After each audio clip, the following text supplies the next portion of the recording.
Nabi Muhammad SAW. Dia merasa bahwa dia itu melihat Allah. Rasulullah SAW itu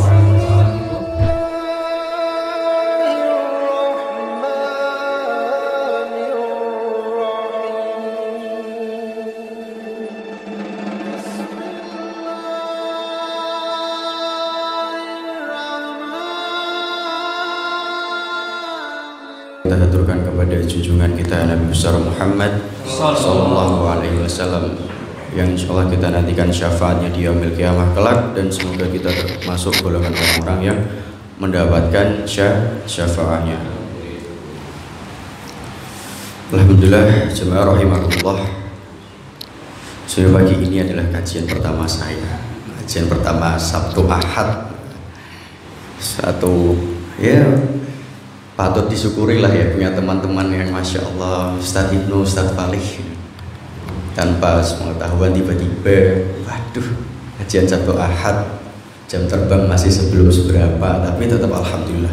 Kalau nggak dipaksa gini ya kapan lagi, kalau nggak gini kapan lagi. Baiklah, pada pagi hari ini saya akan membawakan sebuah hadis, bukan sebuah hadis, malah justru temanya yaitu ciri orang soleh. Ciri orang soleh. Ini disclaimer dulu ya Bapak Ibu. Temanya ciri orang soleh, tapi yang mengkaji bukan orang soleh, bukan termasuk orang-orang soleh. Penampilannya juga gak soleh, bukan orang soleh. Tapi tetap saya sampaikan. Kenapa? Yaitu tadi ada, untung ada mahfuzat pepatah Arab mengatakan ungzur maqala wala tanzur man qala. Ya. Lihatlah apa yang dibicarakan, jangan lihat pembicaranya ya. Materinya ciri orang soleh, yang berbicara bukan orang soleh ya berat, tapi tidak apa. Karena maka terkadang apa yang kita kaji itu sebenarnya menasehati diri kita sendiri. Sebagai pembicara pun menasehati diri saya sendiri. Maka dalam khotib Jumat kadang khotib berwasiat pada diri khotib sendiri dan jamaah usini wa iyyakum jamaah. Tapi ada yang masih ingat 3 amalan yang tidak terputus ketika sudah mati. Ada masih Bapak Ibu? Idza matal insanu in qata'a anhu amaluhu. Apabila manusia seseorang itu meninggal, mati, in qata'a anhu amaluhu, semua amalnya itu akan terputus. Baik amal baik maupun buruk, semuanya akan terputus. Illa min salasah, kecuali 3. Kecuali 3 amalan. Apa saja? Illa min sodakotin jariyatin, sodakoh jariyah. Yang kedua, aw ilmin yuntafa'u bihi, ilmu yang bermanfaat dan dimanfaatkan. Kalau kita punya ilmu yang sekadar bermanfaat, semisal saya pandai besi, tapi saya mengajarkan kepandaian besi ini pada koki, kan nggak lucu. Apa yang dimanfaatkan? Ya, ilmu yang bermanfaatkan, yang bermanfaat dan dimanfaatkan. Yuntafa'u bi awwaladin sholihin yad'u lahu, dan anak soleh yang mendoakan kedua orang tuanya. 3 amalan yang tidak terputus pahalanya walaupun kita sudah meninggal. Maka pada pagi hari ini kita akan menyoroti yaitu awwaladin sholihin yad'u lahu, ya, anak soleh yang mendoakan orang tuanya. Ya. Kenapa saya bilang anak soleh? Ya karena di sini semua kita termasuk seorang anak gitu Bapak Ibu. Walaupun sudah sepuh, sudah tua, kita sejatinya sudah masih anak. Karena inna khalaqnal insana min nutfah. Seorang manusia itu diciptakan dari setetes, mohon maaf, setetes mani. Ya, tidak lain tidak bukan dengan, pastinya berarti setiap manusia ini punya bapak, punya ibu. Maka saya katakan di sini adalah anak soleh, ciri anak soleh. Lah jemaah rahimahullah, yang pertama, cirinya apa yang pertama? Yang pertama adalah setelah ini ya, setelah ciri-ciri ini itu setelah mukmin dan menjalankan syariat, bukan musyrik. Ya, setelah mukmin dan menjalankan syariat. Ciri pertama setelah mukmin dan menjalankan syariat.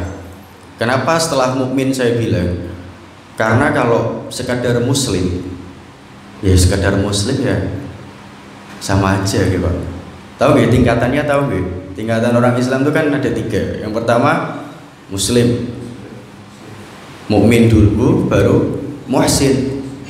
Ya, kalau muslim sekedar orang syahadat aja udah muslim. Sekedar orang syahadat sudah muslim. Sekedar syahadat, sholat bolong-bolong itu juga muslim namanya. Yang penting syahadat. Yang kedua mukmin. Ya, mukmin itu ya naik lagi derajatnya lebih tinggi. Udah rajin sholat. Yang pastinya tadi sudah syahadat, sudah melaksanakan perintah Allah. Kalau terkadang ya pasti ada nakalnya dikit, berat kesalahan, itu mukmin. Lalu tingkatan paling tinggi apa? Muhsin. Ya, muhsin itu tingkatan paling tinggi. Ihsan. Kenapa? Karena dia berbuat seperti dia melihat Allah. Ka'annaka tarahu fa in lam takun tarah fa innahu yarah. Karena dia tuh berbuat sesuatu, berbuat segala kegiatan, dia merasa bahwa dia tuh melihat Allah, dan dia merasa bahwa kalau dia tidak melihat Allah, Allah melihat dia. Itu tingkatan muhsin. Ya, jadi 3 tingkatan orang Islam. Yang pertama muslim, mukmin, muhsin. Ya, muhsin itu paling di atas, sampai ya kalau kita tuh udah merasa segala sesuatu kita dilihat oleh Allah, itu muhsin. Yang pertama adalah dihin lisan halus ngedikan, berarti dia berkata halus. Ya. Jadi ini tuh ciri-ciri ini saya dapat dari sebuah sholawat yang lagi viral sekarang. Ada yang pernah dengar, mungkin nanti kita sedikit senandungkan. Dihin lisan halus ngedikan, berarti artinya adalah seseorang itu dikatakan soleh kalau perkataannya itu baik. Ya, dia menyampaikan tutur kata yang baik, dia berbicara dengan baik dan sopan. Itu cirinya yang bisa kita lihat, yang bisa kita rasakan. Maka kalau kita lihat orang kok perkataannya masih kasar, masih ngomong jorok, berarti fix belum soleh. Omongannya masih ngawur, masih suka gosip sana sini, berarti belum soleh. Ya, saya ingat sebuah kisahnya Nabi Ibrahim. Nabi Ibrahim yang bapaknya ini kan penyembah berhala, penyembah patung, penjual patung. Ya. Nabi Ibrahim ini mendakwahi bapaknya itu bahasanya sangat halus sekali, sangat indah. Apabila sekarang kita mungkin seorang anak berkata pada bapaknya, ya, wahai bapak, Pak, sini dong, Pak. Saya khawatir, aku tuh takut loh Pak. Aku takut. Kenapa? Misalkan kita perumpamannya kita ngobrol seperti dunia kita sekarang. Pak, sini Pak, saya. Nabi Ibrahim ini bilang, Pak, saya takut, saya khawatir. Khawatir kenapa? Saya khawatir kalau Bapak diadab oleh Tuhan yang Maha Pengasih. Ya. Kadang kan suatu hukum dalam Al-Quran itu langsung menyatakan misalkan orang kafir masuk neraka, misalkan gitu kan, hukumnya masih seperti itu. Tapi ini seorang perkataan anak pada bapaknya yang benar-benar halus. Pak, saya khawatir kalau Bapak nanti masuk neraka, seperti itu misalkan. Ini juga saya kutip dari perkataan Nabi Ibrahim.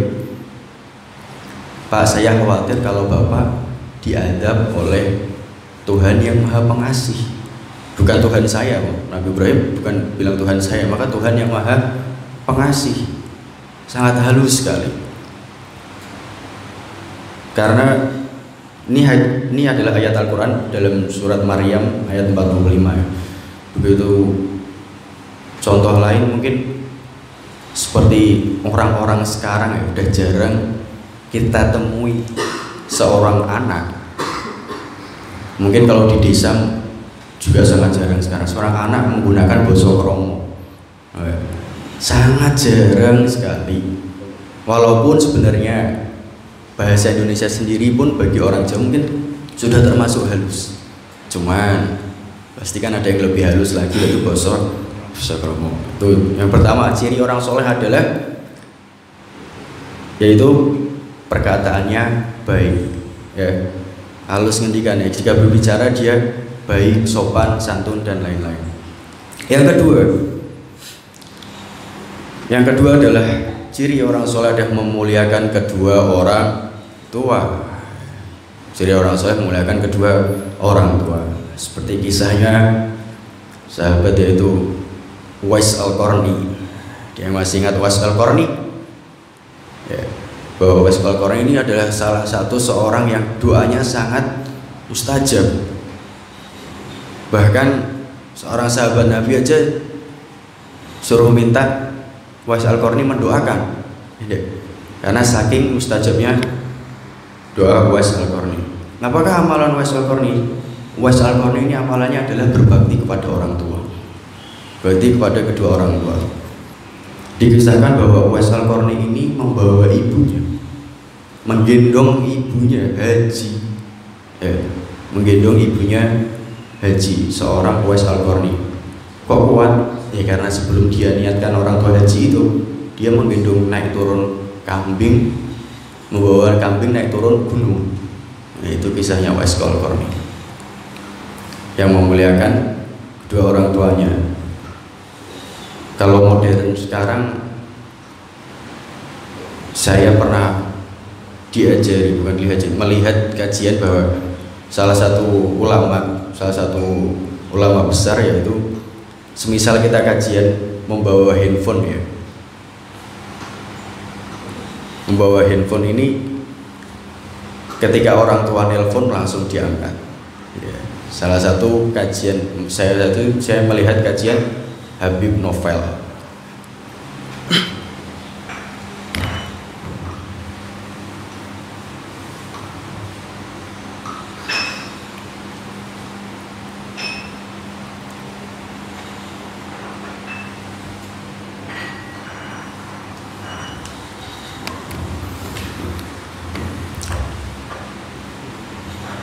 Ya, pada saat itu Habib Novel ini sedang mengisi pengajian.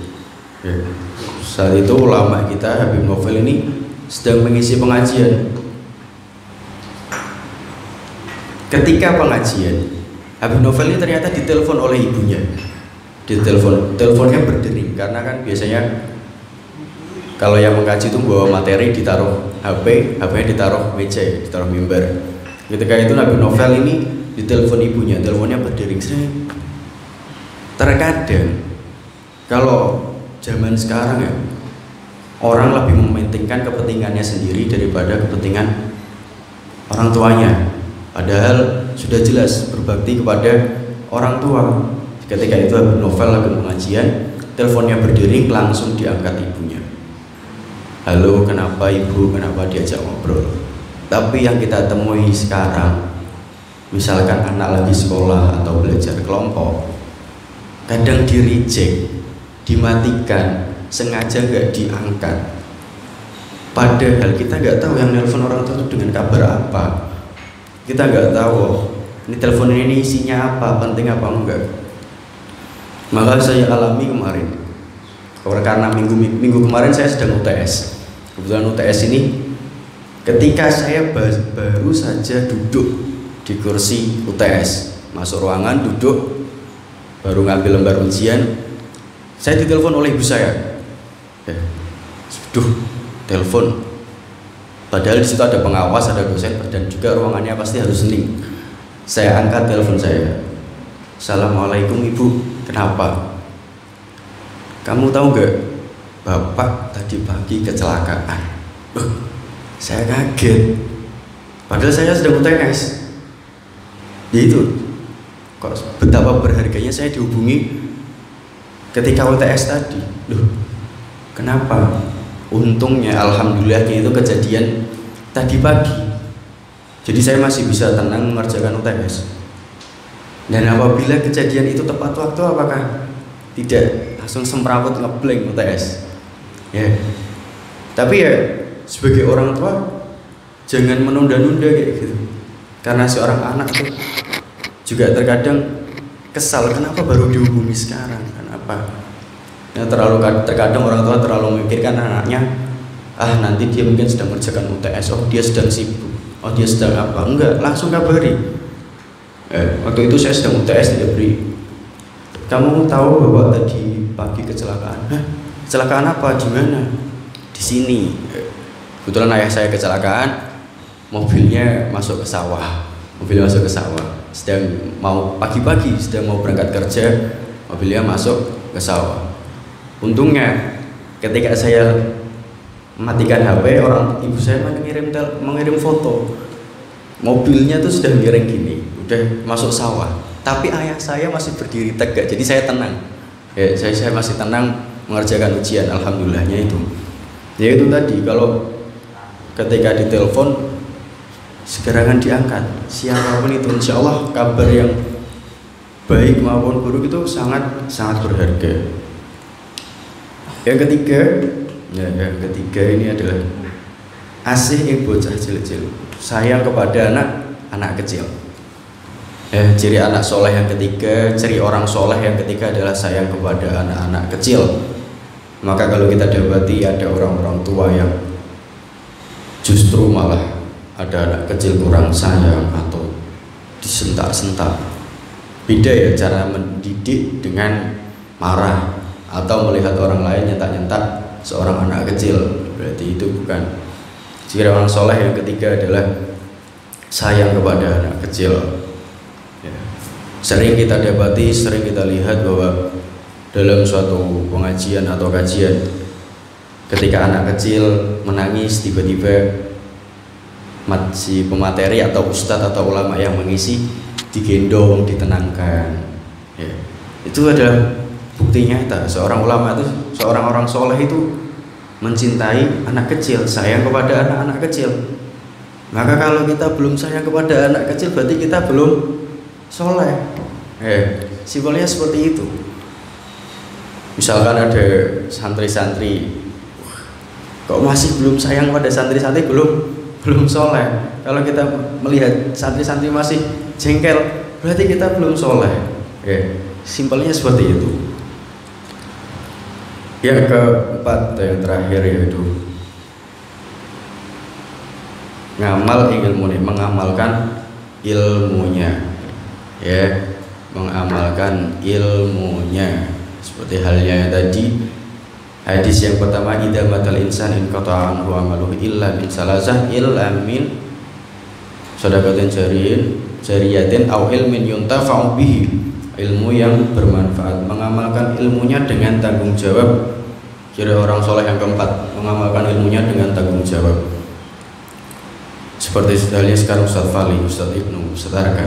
Kalau dulu mereka antum-antum atau mereka ini dididik di pondok pesantren atau tahu ilmu agama, kok tidak menyampaikan, berarti belum soleh. Kalau bapak ibu tahu anaknya salah, tidak dididik, berarti bapak ibu belum soleh. Itu aja, jangan pelit terhadap ilmu. Walaupun terkadang apa yang kita ilmunya itu disampaikan, tapi kok kita belum seperti itu, atau kita mungkin melanggar, jadinya kan kabur maktan indallahi an taqulu ma la taf'alun. Kabur maktan, Allah tuh gak suka orang yang suka ngomong tapi tidak diamalkan. Tapi dosanya lebih besar lagi ketika kita tahu ilmunya tadi tapi tidak disampaikan. Seperti halnya guru tidak menyampaikan ilmunya, sudah pasti dosanya besar. Contohnya sebagai ustadz, santrinya salah tidak diingatkan, berarti dosa besar. Pembicara di sini tidak mengingatkan yang lainnya, juga dosa besar. Salah satu dosa besar adalah orang yang tidak menyampaikan ilmunya yang dia ketahui. Maka kembali lagi 4 ciri orang soleh. Yang pertama tadi Bapak Ibu, Yang pertama adalah Yang pertama adalah orang yang baik tutur katanya. Ciri orang soleh yang pertama adalah orang yang baik tutur katanya. Yang kedua adalah memuliakan kedua orang tua.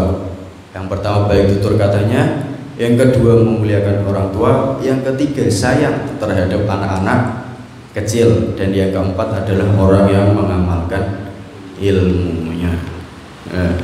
Ini adalah ciri orang soleh yang diutarakan, disampaikan oleh ulama ketika ulama ini mendapatkan atau menjumpai salah seorang anak yang jujur. Orang jujur adalah salah satu ciri orang soleh. Kalau yang pengen tahu ini isinya dari mana Ustadz, kok antum ngarang ya? Kamu ngambil kesimpulan sendiri ya? Enggak. Ini adalah salah satu sholawat yang sedang ramai, sedang viral, yaitu yang pernah dengar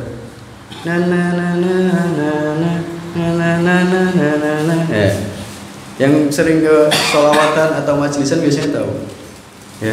Ada salah satu sholawat yang disampaikan ketika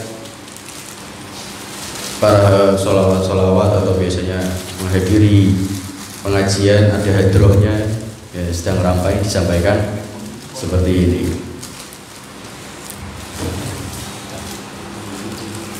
Baiklah, mungkin kajian pada pagi hari cukup sekian.